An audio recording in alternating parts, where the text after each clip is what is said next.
Have you ever felt someone's pain so deeply, you forgot your own?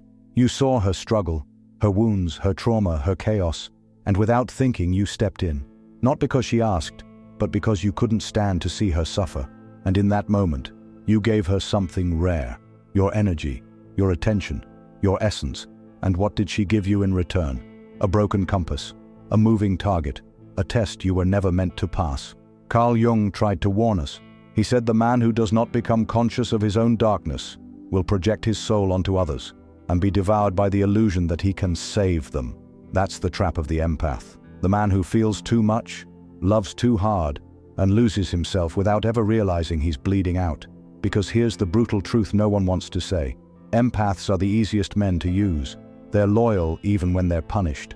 They're generous even when they're drained. They're understanding even when they're being disrespected. And in today's world, where validation is currency and attention is control, women have evolved to sense this man, to test him, to break him, to drain him, not out of evil, but because his silence tells her, I will give you everything, just don't leave. This video is your awakening. If you've ever felt like your kindness became a weapon used against you, if you've ever watched yourself disappear while trying to heal someone else, then listen carefully.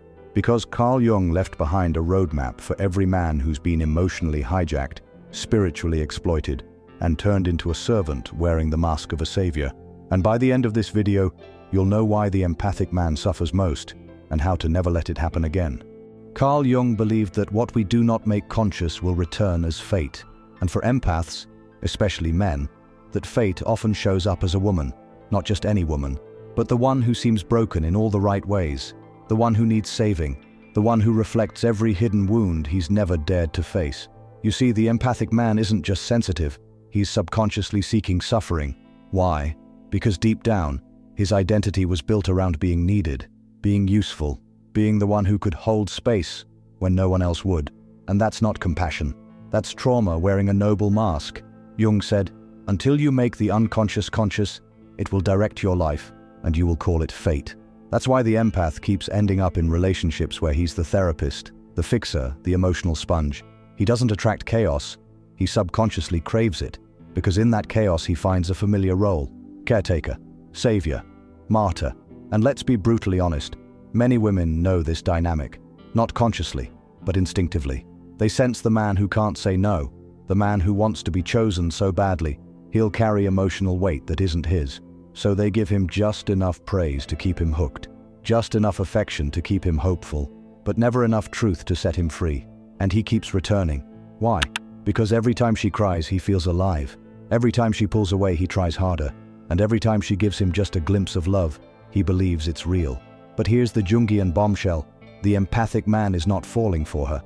He's falling for his own unconscious wounds, projected onto her. He thinks he's being kind. He thinks he's helping. But in truth, he's avoiding himself. Because as long as he's focused on her problems, he never has to look at his own. He never has to face the boy inside who was taught that love must be earned through sacrifice. Jung called this the Anima possession. When a man's inner feminine isn't integrated, it hijacks his identity. He becomes soft in all the wrong ways.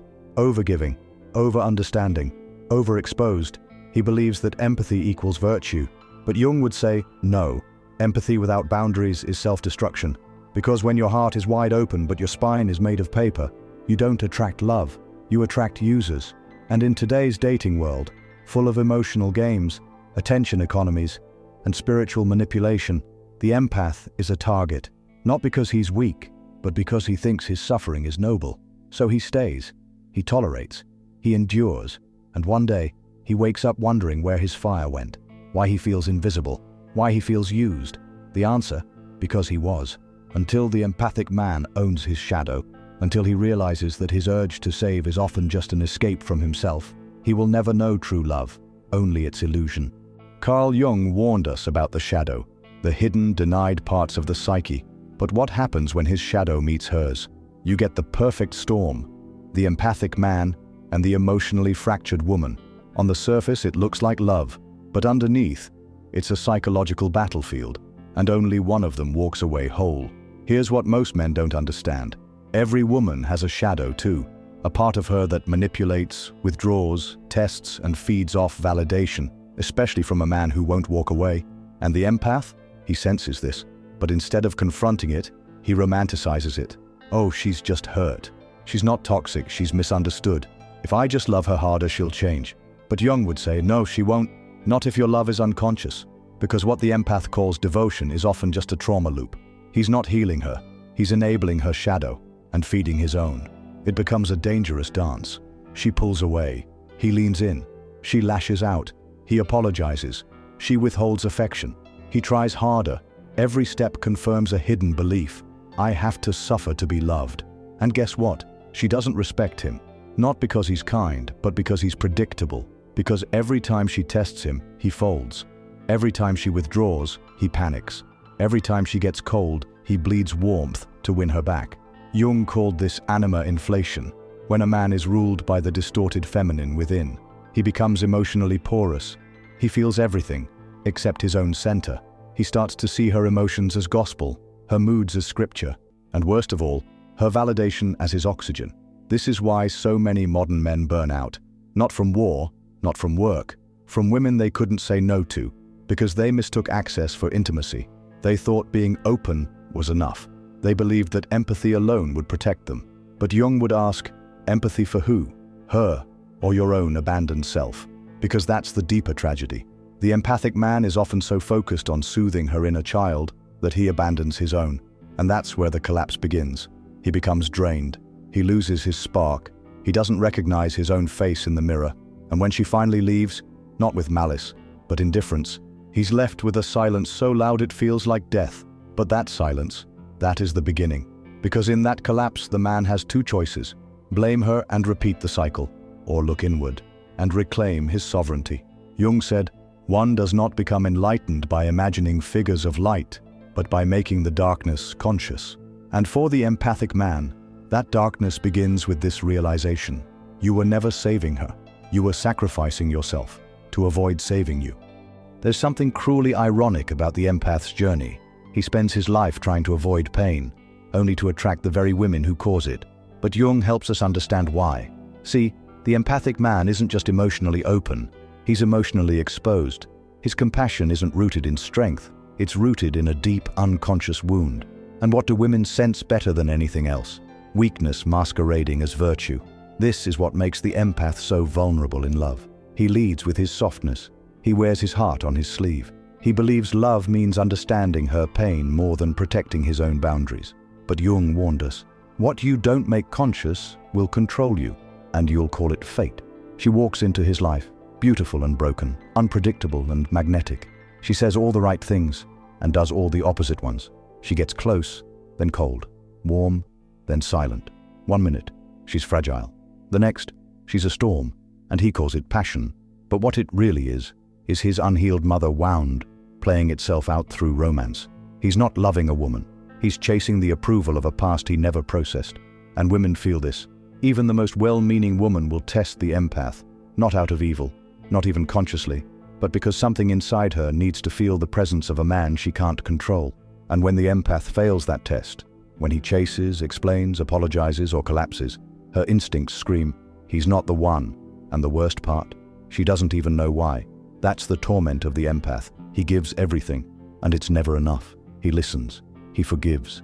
He absorbs her storms like a sponge, and she still walks away. Because what she wanted wasn't a sponge. It was a mirror that reflects strength, boundaries, and identity, not one that morphs into her chaos. Jung called this projection, and women unconsciously project their inner instability onto men they sense can't withstand it. In other words, if you can't hold your own frame, she'll break it. Not to be cruel, but to see if you have one. And most empathic men, they don't. They think love means dissolving, but real love, the kind that commands respect, means remaining whole. Because here's the truth. No one tells empaths. Your gift is not your sensitivity. It's your ability to stay rooted in the face of emotional chaos. If you give that up, if you leak your center trying to prove your love, she won't feel safe. She'll feel unled. And so she'll leave, confused and unsatisfied, not because you weren't enough, but because you never stood your ground long enough to become unforgettable. Have you ever looked at a man and seen a ghost? Not the kind that haunts houses, but the kind that haunts himself. The empath often becomes this ghost, not because he's weak, but because he's over-identified with emotion. Carl Jung had a word for this: possession. When a man is possessed by an emotional pattern he doesn't understand, he doesn't feel feelings, he becomes consumed by them. And here's where the trap tightens. Empathic men don't just feel their own pain, they feel hers too, and his instincts tell him that absorbing her emotions is an act of love. But Jung would say, the man who cannot separate his feelings from the world around him is not compassionate, he is lost. Why? Because when you become her sadness, her anger, her chaos, you are no longer a man, you are a container, a vessel for her shadow to pour into. And the more you absorb, the more she resents you, because now you're not even you anymore, you're a shell filled with her storms. Modern women say they want emotionally available men, but what they really mean is emotionally anchored men. Men who feel deeply, but don't drown in it. And most empaths? They drown. They go from attentive to anxious, from caring to collapsing, from understanding to overthinking. They replay every word, every glance, every silence, trying to fix something that isn't theirs to fix. Jung would call this anima possession. When a man becomes overwhelmed by the unconscious feminine inside him, he becomes reactive, moody, self-doubting. He trades his masculinity for attunement, and in doing so, he loses the very polarity that created attraction in the first place. Because when she looked at you, she saw strength. But when she tests you and sees you disappear into emotional fog, she doesn't say it, but something inside her dies. Her respect, her desire, her trust. You became her therapist when she needed a man. You gave comfort when she craved containment. You became understanding when she needed unshakable presence. Here's Jung's brutal truth. A man who has not become conscious of the feminine within him will project it outward, and it will control him. The empath who hasn't integrated his inner chaos becomes magnetized to outer chaos. And worse, he confuses it for love. But love isn't feeling everything. It's knowing what to hold and what to release. Because when you try to save her, you lose you. And if you lose you, she loses everything she actually needed in the first place. Not a mirror, not a sponge, not a therapist, a mountain. There comes a moment in every empath's life when he realizes his love was never seen as strength, only used. He gave everything, his attention, his presence, his understanding, thinking this would deepen the bond. But instead, it diluted it. Because here's what Jung knew: the more unconscious you are of your own value, the more others will treat you as if you have none. And most empaths don't just lack boundaries, they sabotage them. Why? Because they confuse tolerance with virtue. They think that enduring disrespect earns intimacy, that holding space for a woman's every emotion somehow proves their worth. But the hard truth: women don't respect emotional labor that has no backbone. It's not your capacity to feel that matters. It's your capacity to stand firm in what you feel without abandoning yourself in the process. And this is where most empathic men fail. They never walk away. They feel too much. And instead of stepping back, they lean in. She ghosts, he writes a paragraph. She shames, he apologizes. She withdraws, he chases. She accuses, he explains. Every time she throws a test, he takes it personally. But Carl Jung would scream from the grave, whatever you do not bring to consciousness will appear in your life as fate. If you don't understand your compulsion to fix her, to understand her, to save her, then you'll keep attracting women who use that part of you until it breaks. And when it breaks, she will not mourn your sacrifice. She will walk away with her respect still intact. Because here's the paradox: she only respects the empath who doesn't need her emotions to define his worth. The empath who doesn't explain himself every time she pulls away. The empath who feels everything and still chooses to walk away when his integrity is violated. The one who can look at her in the middle of her storm and calmly say, "I understand what you're going through, but I will not lose myself to prove it." That's the line. That's the threshold between serving love and surrendering sovereignty. And when a man crosses that threshold, not in anger, not in retaliation, but in quiet certainty, something radical happens. She begins to question her own chaos. She starts to feel the weight of what she took for granted. Because men who see everything and still walk away are not forgotten. They haunt, they echo, they awaken a guilt far deeper than anger ever could. And that guilt, that's respect in disguise. Jung called it the recoil of the unconscious, when the woman who once manipulated the emotional man suddenly realizes he's not coming back. Not because he doesn't care, but because he finally does, for himself. There's a certain kind of man this world doesn't expect to rise. He's soft-spoken, deep-feeling, always watching, always absorbing, always giving just a little more than he should. He's the empath, And for most of his life, he's punished for it. Used, tested, manipulated, made to believe his value was in how much he could carry for others. But here's the truth Jung uncovered, the one most men never live long enough to realize. Empathy without boundaries is not a gift, it's a curse. Because the man who feels everything but cannot walk away is not whole. He's addicted to being needed, addicted to being wanted, addicted to the illusion that love must cost you your soul to be real.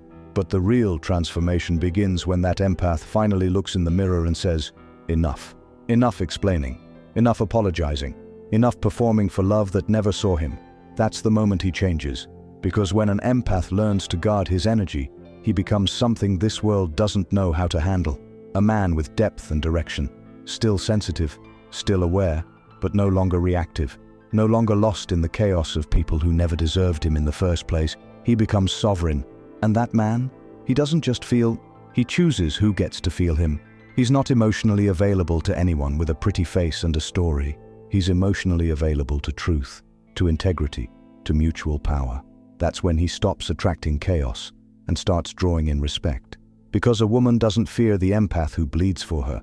She fears the empath who's healed enough to walk away, the one who doesn't chase, doesn't justify, doesn't shrink to fit inside her moods. The man who says with his actions, I feel you, but I won't drown for you. That's the energy that leaves a mark. That's the man she'll never forget. Not because he stayed, but because he left with his soul intact. So if you've felt this in your gut, if you've lived this pattern, if you've bled too much for women who didn't deserve your depth, then maybe it's time to step into a new chapter. The chapter where your empathy doesn't make you weak, it makes you wise. Send this video to another brother who needs to hear this message. Like the video, subscribe to the channel, and support the mission using the link in the description. Together, we're not just building a channel, we're building a generation of men who feel deeply, but bow to no one, because the quietest man in the room is the one who finally became untouchable.